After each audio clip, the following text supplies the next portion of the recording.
Juan 3:8. Dice así: el viento sopla de donde quiere y oyes su sonido, mas ni sabes de dónde viene ni a dónde. Y pasamos ahora a Gálatas, el capítulo 5, versículo 22, el conocido pasaje del fruto del Espíritu. Gálatas 5, 22. Mas el fruto del Espíritu es amor, gozo, paz, paciencia, benignidad, bondad, fe, mansedumbre, templanza. Contra tales cosas no hay ley. Muy bien. El apóstol Pablo tenía mucho con los hermanos de Galacia. Había allí en Galacia un serio problema y entonces el apóstol Pablo está encarando ese problema, está haciendo una serie, dando varias explicaciones y llega a un punto en donde habla de dos cosas que se oponen. Una es lo que en la Biblia se llama la carne y otro es el Espíritu de Dios. Entonces dice a estas personas que eran creyentes, les está diciendo, miren, dice, ustedes van a notar que dentro de ustedes hay como dos fuerzas, dos personas que luchan por lograr tener bajo su influencia la mayor cantidad de terreno posible. Es una lucha que existe durante todo el tiempo mientras el creyente está acá, en la tierra. No se puede librar de eso. Entonces dice, por un lado, él habla de la carne, que es nuestra naturaleza caída. Es lo que quedó del ser humano después que pecó. Entonces dice, la carne tiene muchos apetitos, tiene deseos de satisfacer esos apetitos, ¿verdad? Y entonces habla de las obras de la carne. Entonces dice, esas obras son evidentes, lo que quiere decir se exteriorizan, se ponen de manifiesto, la podemos ver, ¿verdad? De alguna u otra manera esto se exterioriza. Y entonces dice, estas obras son, y entonces da una lista, hay 3 listas así en las Escrituras.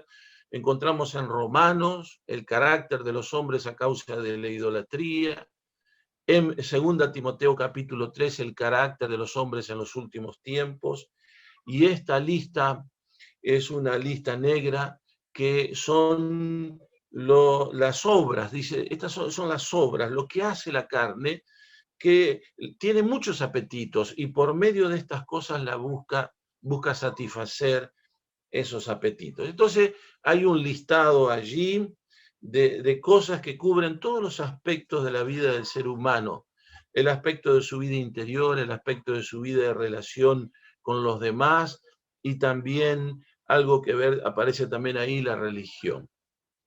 Es decir, nada del ser humano queda fuera de la influencia de esa naturaleza caída. Y los apetitos de esa naturaleza caída en la Biblia se llaman concupiscencias.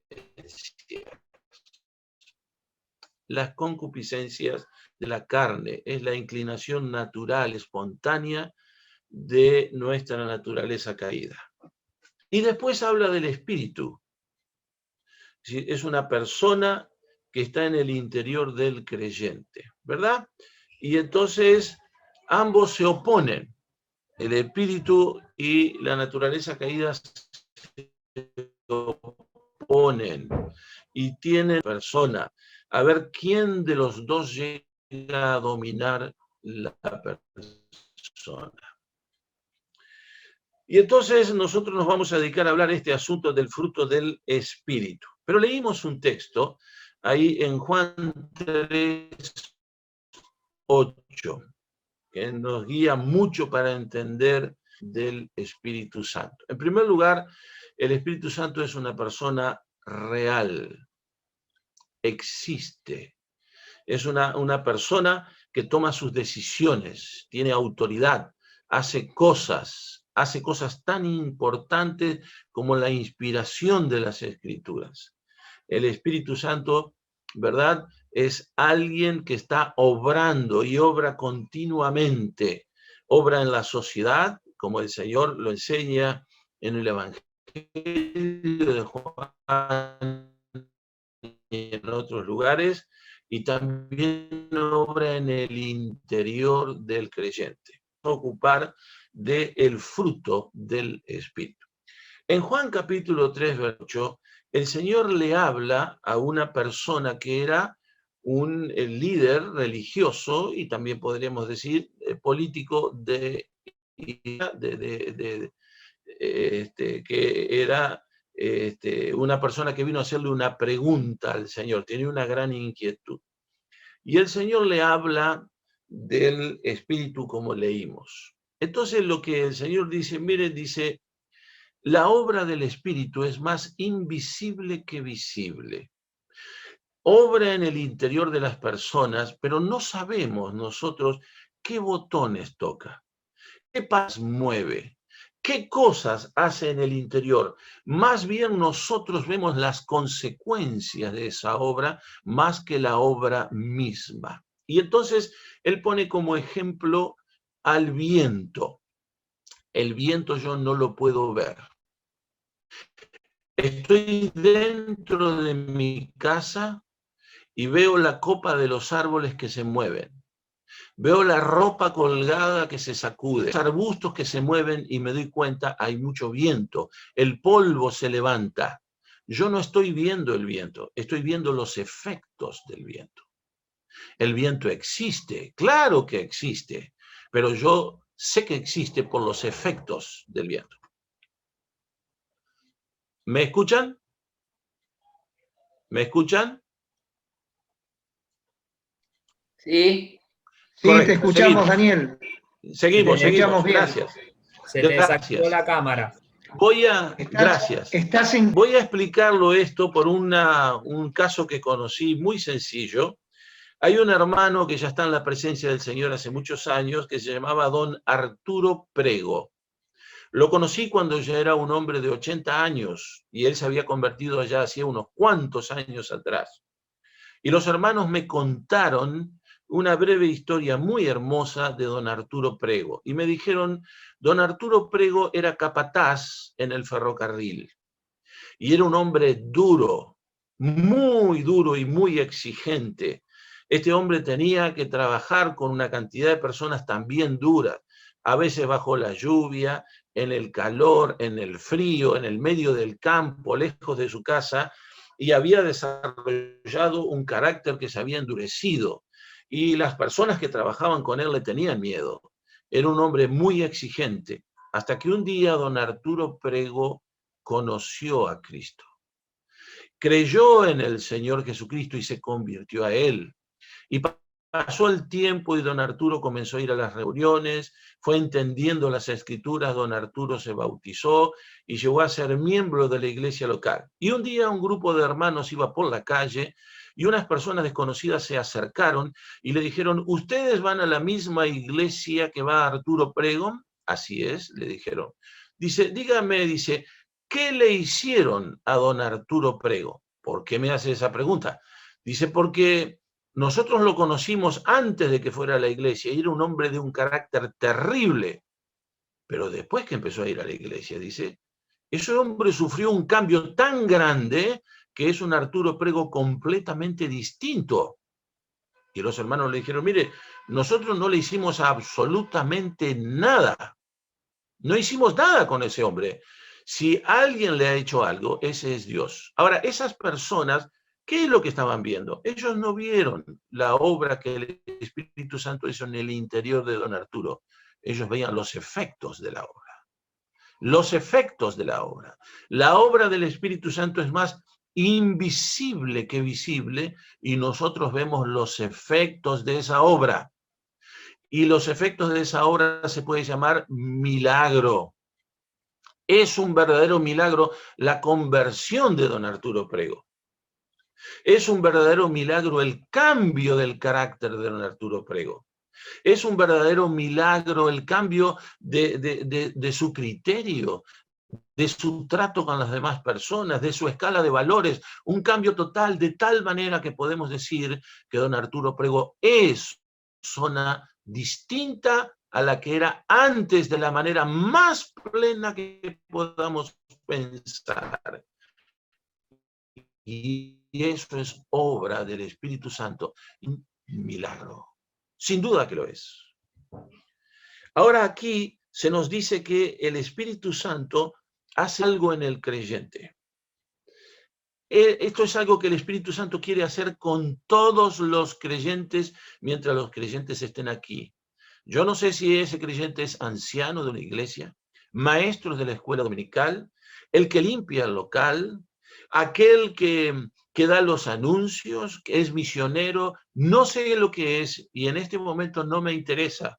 Lo que sí sé es que el Espíritu Santo quiere producir ese fruto en todos los creyentes por igual. Él trabaja en todos los creyentes para producir ese fruto día a día y utiliza una cantidad de medios que quizás varían en cada creyente. En algún creyente hace una cosa, en otro creyente hace otra cosa, no lo sé, porque esa obra es invisible. Pero nosotros vemos cómo el carácter del creyente se va transformando. Y nosotros vemos los efectos de esa obra. Sin duda alguna, sí que el Espíritu Santo existe. Claro que existe. Y Él obra en el interior de las personas. Y esas personas entonces comienzan a vivir de acuerdo a los cambios que han experimentado en su interior. La otra cosa que quiero decir es que el Espíritu Santo obra de adentro hacia afuera. Él trabaja en el interior de las personas. Es una maravilla. A veces ni las mismas personas se dan cuenta de eso, pero con el correr del tiempo van experimentando esos cambios y con el tiempo sí lo perciben. Dios ha estado obrando en esa persona. Ha estado preparándolo para distintas cosas. Y Él, una de las cosas que quiere hacer es producir el fruto. La otra cosa es que, fíjense que en nuestros textos dice el fruto, no dice los frutos. Es sorprendente porque hay 9 cosas.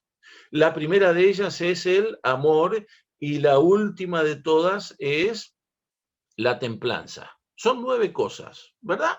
9 cosas. Sin embargo, el Espíritu Santo aquí ha puesto el fruto, porque en realidad el fruto es uno solo.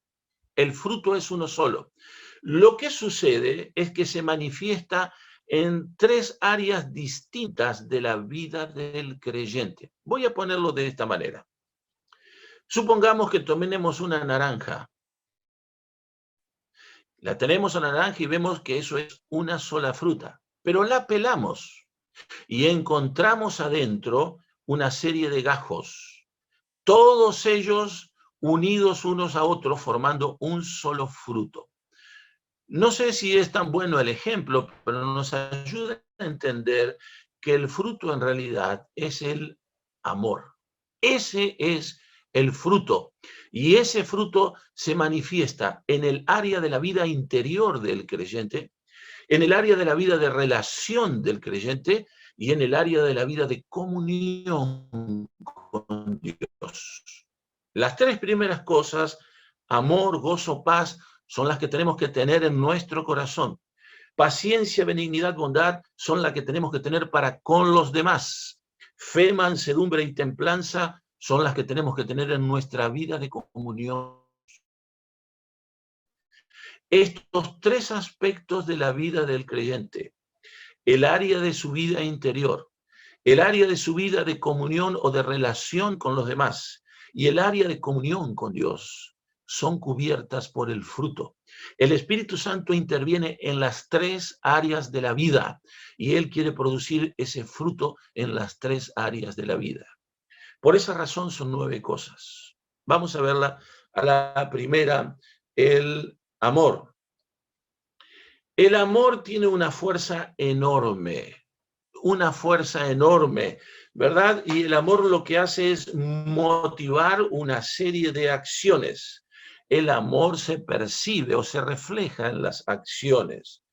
No siempre coincide con nuestros sentimientos. El amor que está aquí mencionado es el fruto del Espíritu, no el resultado del esfuerzo humano. Lo voy a poner de esta manera. Supongamos que un día yo me levanto y digo, Señor, me voy a esforzar por amar a mis hermanos. Me voy a esforzar por amar a los inconversos. Me voy a esforzar por amarte a ti. Voy a hacer un gran y sincero esfuerzo.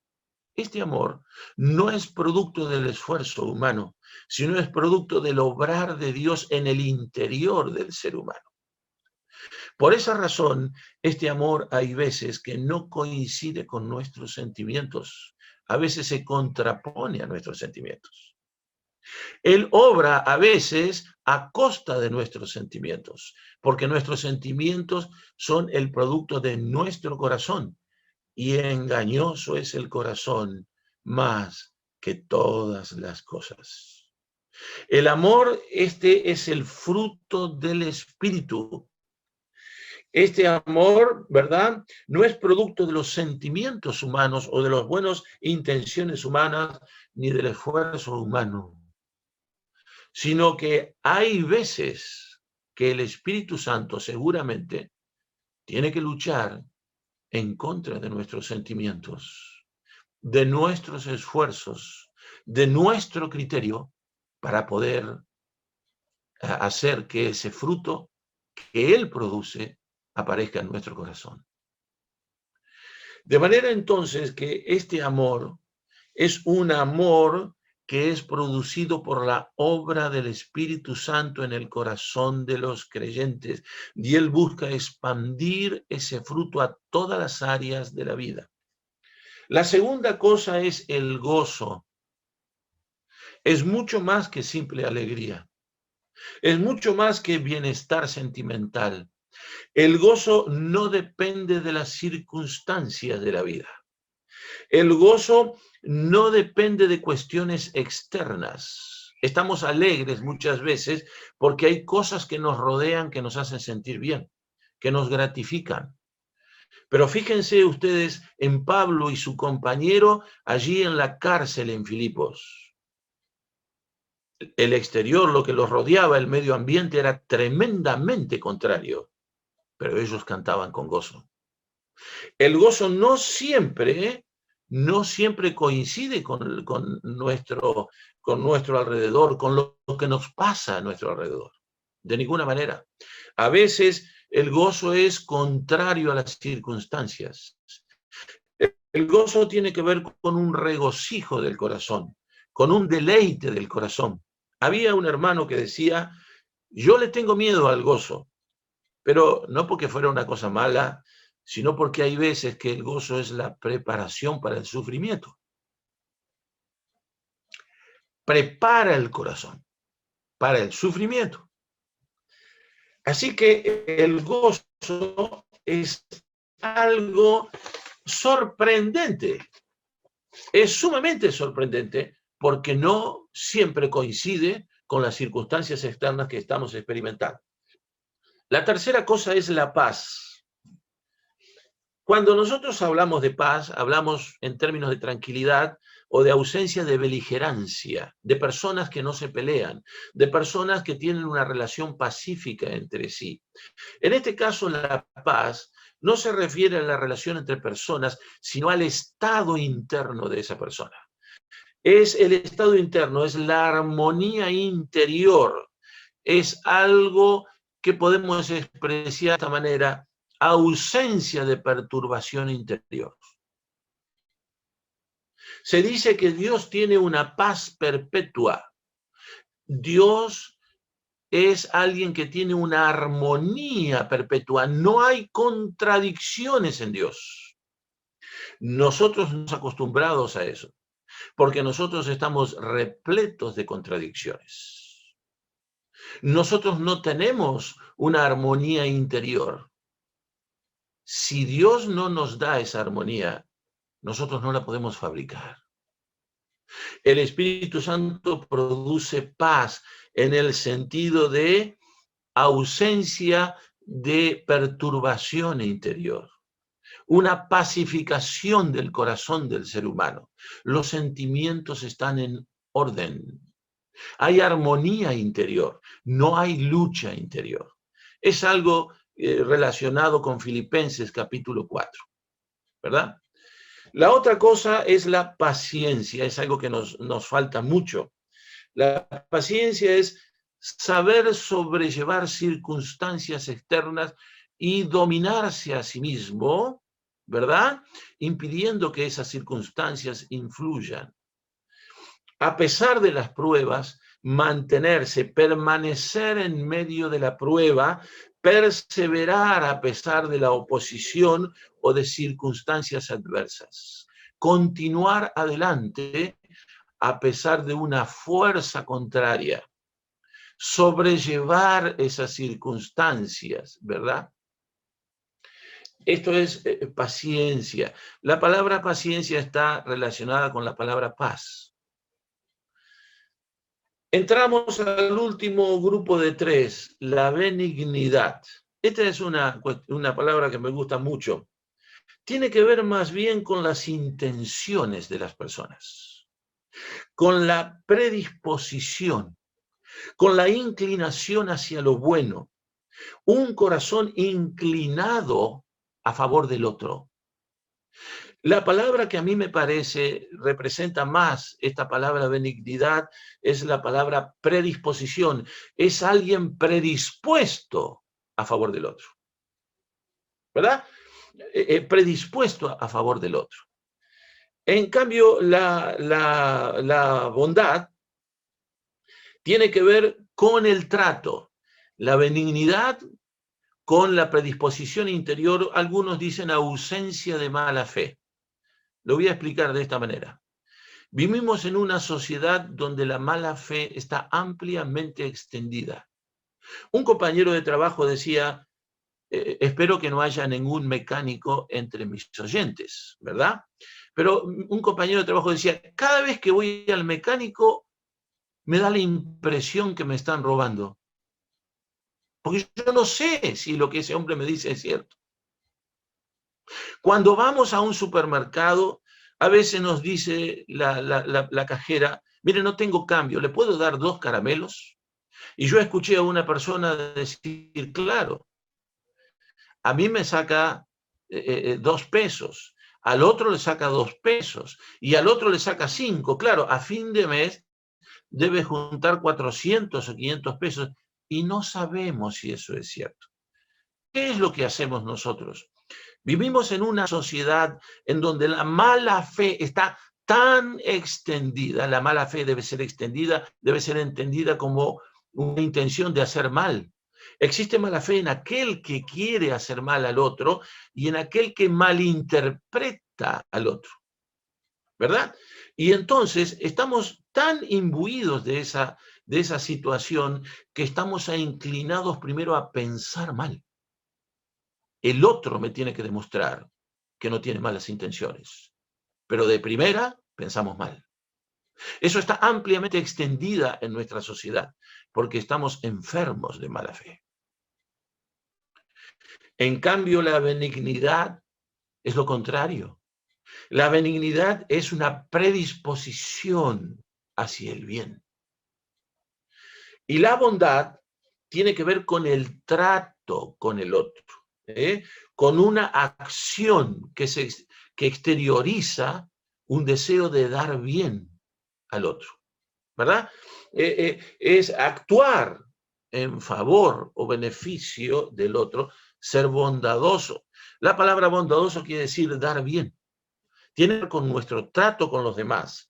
La benignidad tiene que ver con nuestras intenciones, con nuestra predisposición, con el interior. La bondad con lo que exteriorizamos en nuestro trato con los demás.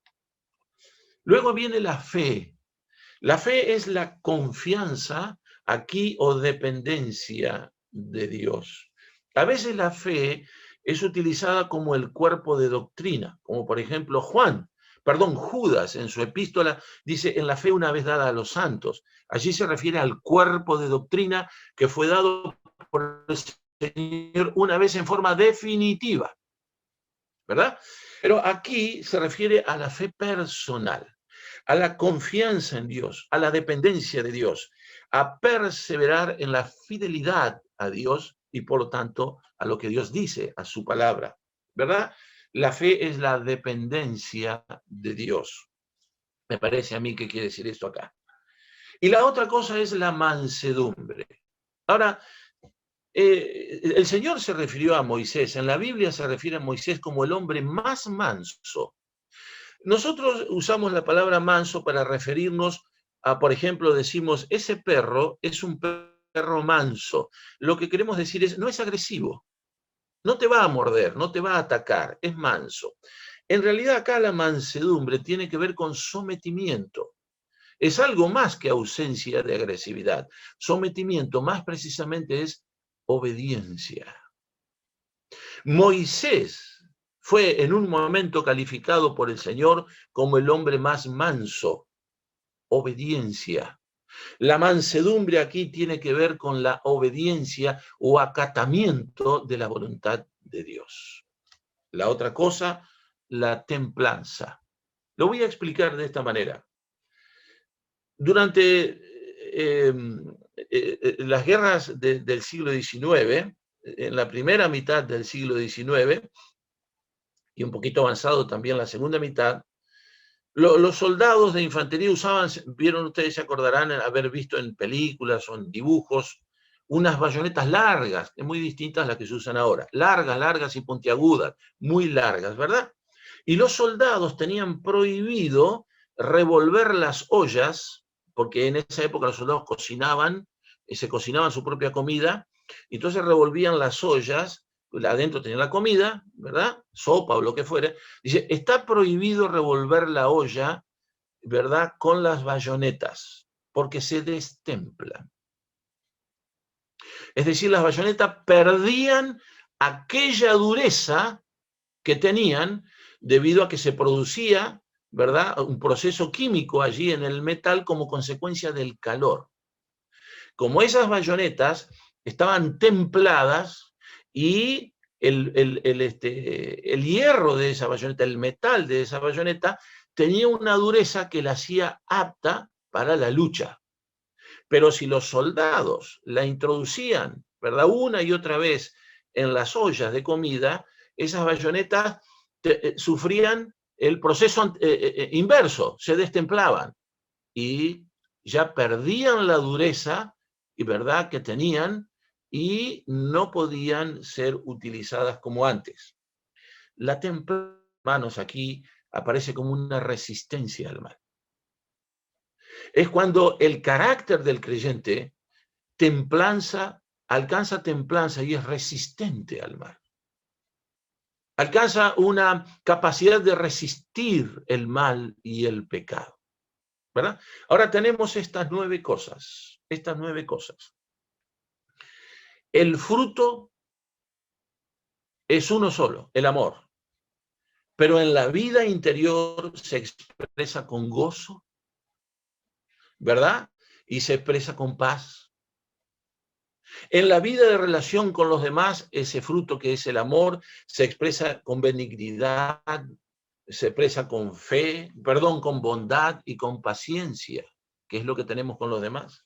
Y en la vida de comunión con Dios, ese fruto que es el amor se expresa con una fe que es dependencia de Dios, mansedumbre obedeciendo a Dios, templanza siendo resistente al mal. El fruto es el amor. Pero como está presente en las 3 áreas de la vida del creyente, se expresa por medio de todas estas cosas. Ahora, supongamos que yo les dijera a ustedes, miren hermanos, yo tengo una gran fe. Ustedes no saben la fe que yo tengo. Yo oro y tengo fe. Pero la verdad que tengo que reconocer que tengo poca paciencia, poca benignidad y poca bondad con mis hermanos. Bueno, eso no sería tan así. Porque el Espíritu Santo no produce mucha fe y poca benignidad. No produce mucha bondad y poca templanza. Lo que quiero decir es que el fruto del Espíritu es armónico. ¿Entendemos? no produce más una cosa, porque el fruto es uno solo, es el amor. Y necesariamente, si tengo mucha fe, voy a tener también mucha benignidad. El Espíritu Santo no me produce mucho de una cosa y poco de otra. No, el fruto es armónico. Es armónico. El fruto es uno solo, es el amor. Y Él quiere producir fruto y más fruto. Cuando Él ve en un creyente que se va manifestando ese fruto, Él va a empezar a limpiar al creyente de todas aquellas cosas que estorban ese fruto. Eso está expresado en Juan capítulo 15, ¿verdad? Entonces, Él va a mirar la vida de la persona del creyente y el Señor va a sacar su tijera o su cuchillo, porque en esa época usaban un cuchillo, y va a empezar a podar nuestra vida. Daniel Telmo está produciendo este fruto y yo quiero que produzca más. Y entonces el Señor mira la vida de Daniel Telmo, o la persona de Daniel Telmo, y dice, hay que cortar esto, porque el fruto tiene que crecer. Y Él va a actuar en todas aquellas cosas que estorban ese fruto. Él la va a sacar, porque Él quiere más fruto. Él quiere abundancia de fruto. Él quiere mucha benignidad, mucha fe. Y hermanos, cuando un hermano o una hermana es espiritual, se le nota hasta en la cara. Cuando hablamos con él, se nota. Cuando lo escuchamos, se nota. Porque el fruto del Espíritu es imposible de esconder. No se puede disimular, no se puede esconder, no se puede camuflar. En primer lugar, porque el Espíritu Santo produce ese fruto para que rebalse, para que aparezca en todas las áreas de la vida del creyente. Y tiene un poder enorme. Y se ve claramente en la vida, en el carácter, en la persona del creyente. Cuando una persona es espiritual, no se puede esconder. No se puede, es imposible. Lo vamos a ver en su casa. Lo vamos a ver en el trabajo. Lo vamos a ver en la iglesia. Ese hermano o esa hermana está con un fruto abundante y cuando encontramos un hermano así, me encanta estar con ese hermano. Me encanta estar con él. ¡Qué disfrute! ¡Qué cosa hermosa! Yo disfruto eso. La otra cosa es que el fruto del Espíritu es algo que no solamente hace bien a aquel, es un perfume que queda flotando en el ambiente y toda la iglesia lo ve. Toda la iglesia lo percibe. Es poderosa la obra del Espíritu Santo. La otra cosa, ese fruto no lo compro en una ferretería. No me lo puede dar un médico. No lo compro en una farmacia. Es algo que el Espíritu Santo hace dentro mío, dentro suyo, querido hermano. Lo hace Él. Y una cosa maravillosa, todos los creyentes, blancos o negros, ignorantes o sabios, ricos o pobres, gordos o flacos, todos pueden tener fruto.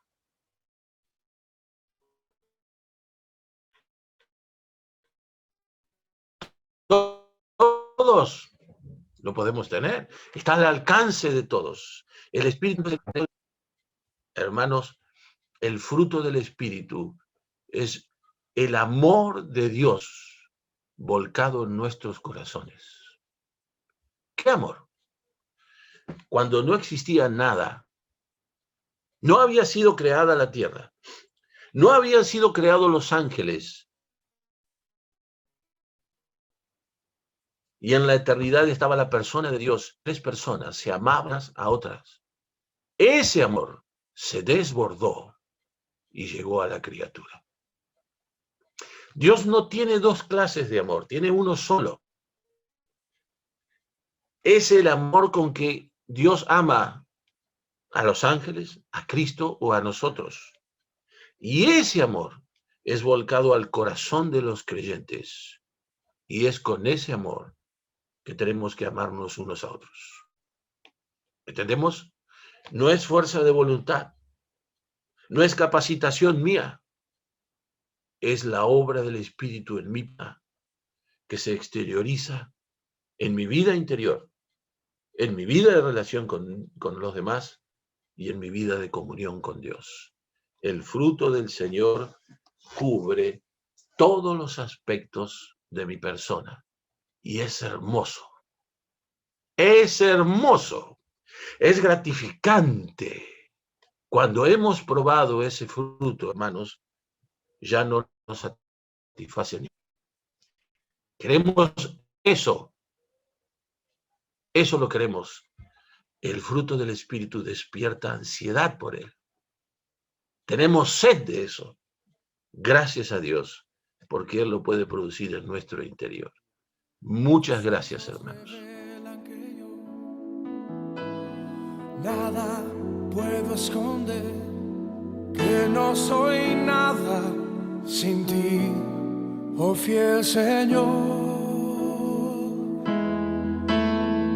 Todo lo sabes de mí, cuando miras el corazón, todo lo puedes ver muy dentro de mí.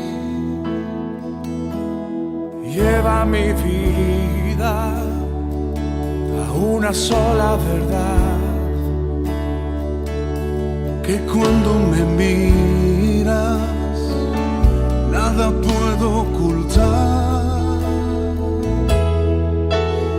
Sé que es tu fidelidad que lleva mi vida más allá de lo que pueda imaginar. Sé que no puedo negar que tu mirada puesta en mí me llena de tu paz. Sé que es tu fidelidad que lleva mi vida más allá de lo que pueda imaginar. Sé que no puedo negar que tu mirada puesta en mí me llena de tu paz, que tu mirada puesta en mí me llena de tu paz, que tu mirada puesta en mí me llena de tu paz. Gracias, Jesús Adrián. Denle un agradecimiento a Jesús Adrián Romero.